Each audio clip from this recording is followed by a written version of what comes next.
علیکم ورحمۃ اللہ وبرکاتہ۔ تمام تعریفیں اس پاک ذات کے لیے جو دلوں کے بھید خوب جانتی ہے۔ میرا نام محمد فاروق اعظم جتوئی آپ کی خدمت میں حاضر ہوں۔ جیسا کہ ہمارا پچھلا ٹاپک تھا کہ ہم نے کام دینے کے عمل یعنی سمودرنگ، ہم نے وہ عمل کو کیسے لاہ عمل کو لے کر چلنا ہے اور اس کے اندر مشینری کو کس طریقے سے بآسانی بچایا جا سکتا ہے اور اس کے اندر مشینری کے اوپر غلط فائر فائٹنگ کرنے سے کتنا نقصان ہو سکتا ہے۔ ہم جس انسان کے لیے کام کر رہے ہیں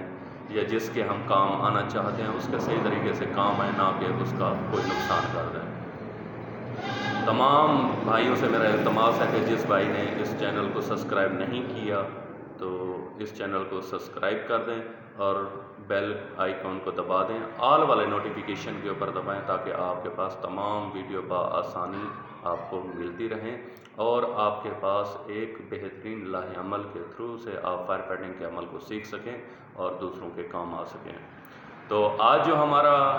ٹاپک ہے وہ ہے بھوکا مارنا یعنی سٹارویشن۔ تو سٹارویشن کا عمل جو ہے نا وہ آپ سمجھ لیں کہ ایک ایسا عمل ہے، اس دورانے کے اندر جب ہم فائر فائٹنگ کی لوکیشن کے اوپر یا جہاں پر آگ لگی ہوئی ہے وہاں پر پہنچے ہیں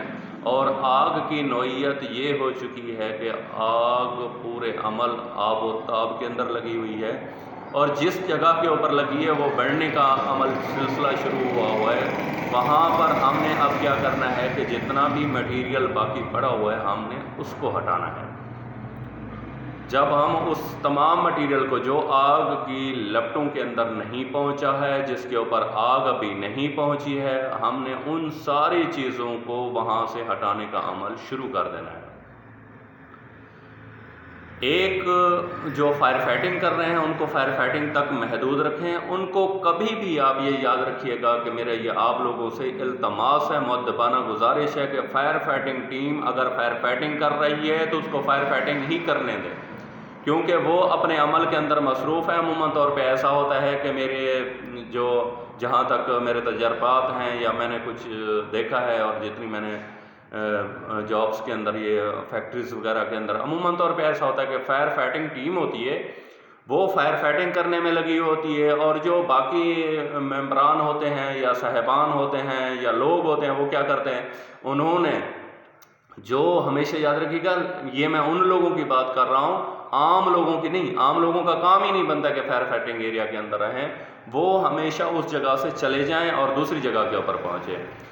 اسمبلی ایریا یا کوئی ایسا ایریا جہاں پر آگ کا نقصان ان کو نہ پہنچے، اس سے دور چلے جائیں۔ ایسے لوگ جن کو وہاں پر سلیکٹ کیا گیا ہے کہ آپ نے ہمیں نشاندہی کرنی ہے یا آپ نے ہمیں مدد کرنا ہے، جو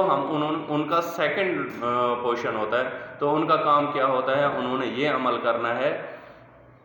کہ انہوں نے فائر فائٹرز کو عموماً طور کے اوپر یہ ہوتا ہے کہ میں جی آپ کے ساتھ لگ جاتا ہوں، فائر فائٹنگ ٹیم کے ممبر کو نکال دیا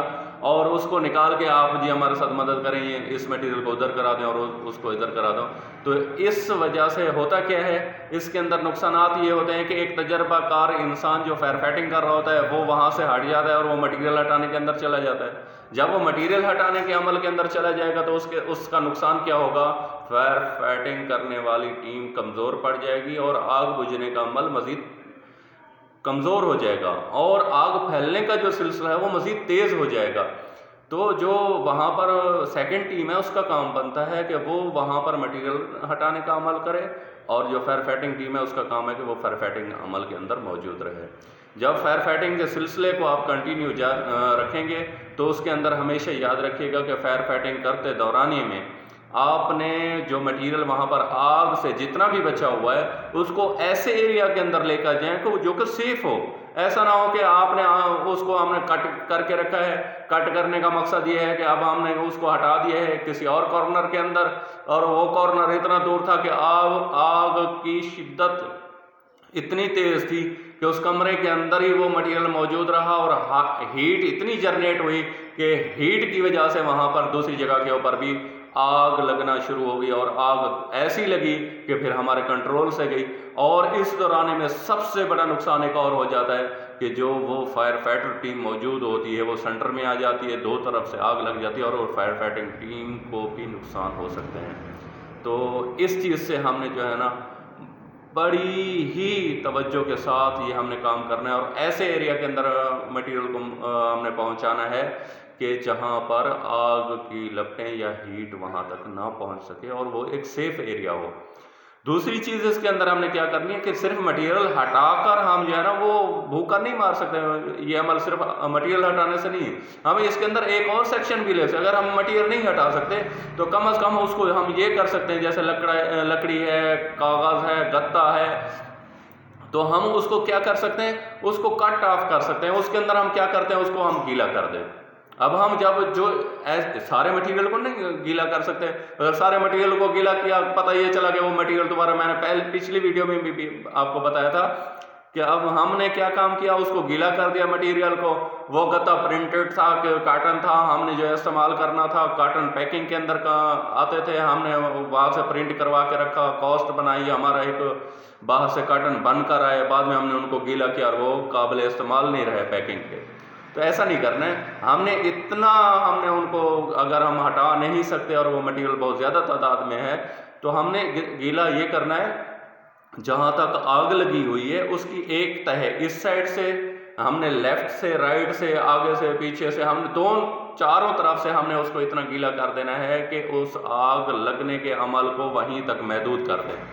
اور جب ہم آگ لگنے کے عمل کو وہاں محدود کریں گے اور وہ گیلے ہو جائیں گے تو آگ پھیلنے کا عمل دوسری جگہ کم ہو جائے گا، اور اس طریقے سے بھی ہم اس کو بھوکا مار سکتے ہیں۔ انشاءاللہ نیکسٹ اس کے اوپر میں مزید آپ کو بتاؤں گا کہ اس کے اندر اور بھی ہم کتنی سیفٹی لے سکتے ہیں کہ اس مٹیریل کو مزید اور کس طریقے سے سیف کیا جا سکتا ہے۔ بڑی مہربانی، نوازش، شکریہ، تھینک یو، اللہ حافظ۔